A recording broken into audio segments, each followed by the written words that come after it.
എല്ലാവർക്കും പുതിയൊരു വീഡിയോയിലേക്ക് സ്വാഗതം. ഇന്നത്തെ നമ്മുടെ റെസിപ്പി നല്ല ടേസ്റ്റി ആയിട്ടുള്ള ബ്രെഡ് പോക്കറ്റിൻ്റെ റെസിപ്പിയാണ്. ചിക്കനും വെജിറ്റബിൾസൊക്കെ വെച്ചിട്ട് അടിപൊളി രുചിയാണ് ഇത് കഴിക്കാൻ വേണ്ടിയിട്ട്. വൈകുന്നേരത്തെ ചായക്കൊപ്പവും അതുപോലെ ഗസ്റ്റെല്ലാം വരുമ്പോഴും നോമ്പെല്ലാം ആവാനായില്ലേ, നോമ്പ് തുറക്കും കൂടി ഉണ്ടാക്കാൻ പറ്റിയ നല്ലൊരു റെസിപ്പിയാണ്.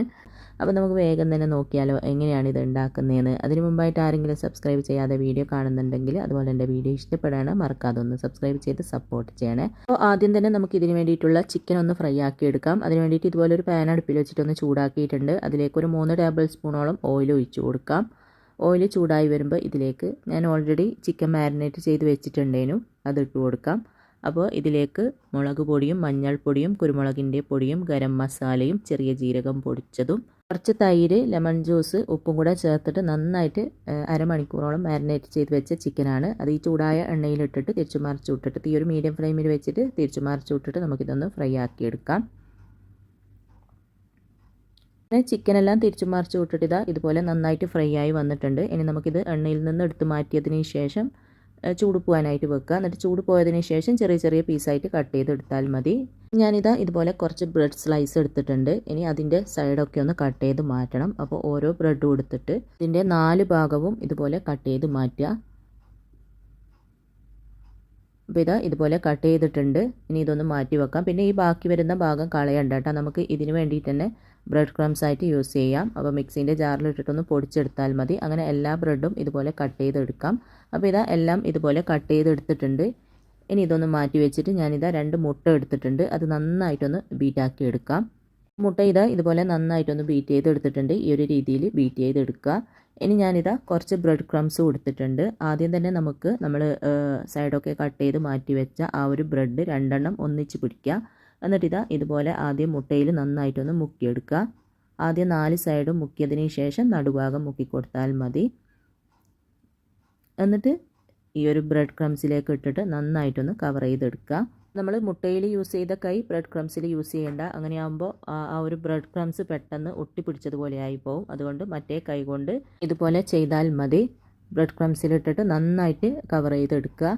അങ്ങനെ ഒരെണ്ണം ഇവിടെ റെഡിയാക്കി എടുത്തിട്ടുണ്ട്. ഈ ഒരു രീതിയിൽ റെഡിയാക്കി എടുക്കുക. ഇനി ഇതൊന്ന് മാറ്റി വെച്ചതിന് ശേഷം ബാക്കിയുള്ളതും കൂടി സെയിം രീതിയിൽ തന്നെ റെഡിയാക്കി എടുക്കുക. 2 പീസ് ബ്രെഡ് ഒന്നിച്ച് പിടിച്ചതിന് ശേഷം ആദ്യം മുട്ടയിൽ നന്നായിട്ട് മുക്കിയെടുക്കുക. അതിനുശേഷം ബ്രെഡ് ക്രംസ് കൊണ്ട് നന്നായിട്ടൊന്ന് കവർ ചെയ്തെടുക്കുക. അപ്പോൾ എല്ലാം ആ ഒരു രീതിയിൽ ചെയ്തെടുക്കുക. ബ്രെഡെല്ലാം ഇതുപോലെ റെഡിയാക്കി എടുത്തിട്ടുണ്ട്. ഇനി നമുക്കിതൊന്ന് ഫ്രൈ ആക്കി എടുക്കാം. അതിന് വേണ്ടിയിട്ട് ഇതുപോലൊരു ചീനച്ചട്ടിയിൽ ഓയിൽ ഒഴിച്ചിട്ടൊന്ന് ചൂടാക്കിയിട്ടുണ്ട്. അതിലേക്ക് നമ്മൾ റെഡിയാക്കി വെച്ച ഓരോ പീസ് ബ്രെഡ് ഇട്ടിട്ട് തിരിച്ച് മറിച്ച് വിട്ടിട്ട് ഇതൊരു ഗോൾഡൻ ബ്രൗൺ കളറാകുന്നത് വരെ ഫ്രൈ ആക്കി എടുക്കാം. അപ്പോൾ ആദ്യം ഒന്ന് പെട്ടെന്ന് തന്നെ മറിച്ചിട്ട് കൊടുക്കുക. എന്നിട്ട് പിന്നീട് ഇതുപോലെ ബ്രെഡ് നന്നായിട്ട് നല്ല ബോൾ പോലെ പൊങ്ങി വരും. ആ ഒരു സമയത്ത് ഒന്ന് മറിച്ചിട്ട് കൊടുക്കുക. അങ്ങനെ ഒരു 3-4 പ്രാവശ്യം തിരിച്ചു മറിച്ച് വിട്ടിട്ട് ഒരു ഗോൾഡൻ ബ്രൗൺ കളറാകുന്നത് വരെ ഫ്രൈ ആക്കി എടുത്താൽ മതി. പിന്നെ സൈഡൊക്കെ ഇതുപോലെ ഒന്ന് കുറച്ച് സമയം വെച്ച് കൊടുക്കുക. അപ്പോൾ ആ ഒരു സൈഡും നന്നായിട്ട് തന്നെ റെഡിയായി കിട്ടിക്കോളും. അപ്പോൾ തിരിച്ചു മറിച്ച് വിട്ടിട്ട് ഇതുപോലെ ഫ്രൈ ആക്കി എടുത്തിട്ടുണ്ട്. ഇനി നമുക്ക് എണ്ണയിൽ നിന്ന് കോരി മാറ്റാം. ഇതുപോലെ നന്നായിട്ട് പൊങ്ങി വരണം കേട്ടോ. പൊങ്ങി വന്നാലാണ് നമുക്ക് അതിൻ്റെ ഉള്ളിൽ ഫില്ലിങ് നിറച്ച് കൊടുക്കാൻ പറ്റുകയുള്ളൂ. അങ്ങനെ ബാക്കിയുള്ളതും കൂടി സെയിം രീതിയിൽ തന്നെ ഫ്രൈ ആക്കി എടുക്കുക. അപ്പോൾ എല്ലാം ഞാൻ ഇതുപോലെ ഫ്രൈ ചെയ്ത് എടുത്തിട്ടുണ്ട്. ഇനി നമുക്ക് ഇതിൽ നിന്നും ഓരോന്നും എടുത്തിട്ട് ഇതുപോലെ ഒന്ന് കട്ട് ചെയ്ത് കൊടുക്കാം. നേരെ പകുതിയായിട്ട് നടുവിൽ നിന്ന് ഇതുപോലെ കട്ട് ചെയ്ത് കൊടുക്കുക. അപ്പോൾ ഇതുപോലെ നല്ലൊരു പോക്കറ്റായി കിട്ടിയിട്ടുണ്ട്.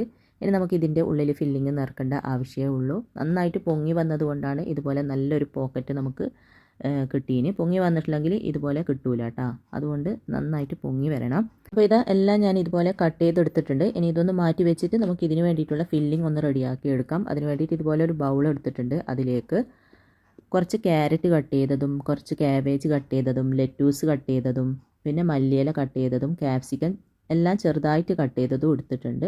ഇപ്പോൾ എനിക്ക് ഇഷ്ടമുള്ള വെജിറ്റബിൾസാണ് എടുത്തിന്. നിങ്ങൾക്ക് വേണമെങ്കിൽ ഇതിൽ കുക്കുംബർ തക്കാളി ഉള്ളി അങ്ങനെ ഉള്ളതെല്ലാം ചേർത്ത് കൊടുക്കാം. നിങ്ങൾക്ക് എന്താണോ ഇഷ്ടം അത് ചേർത്ത് കൊടുക്കുക.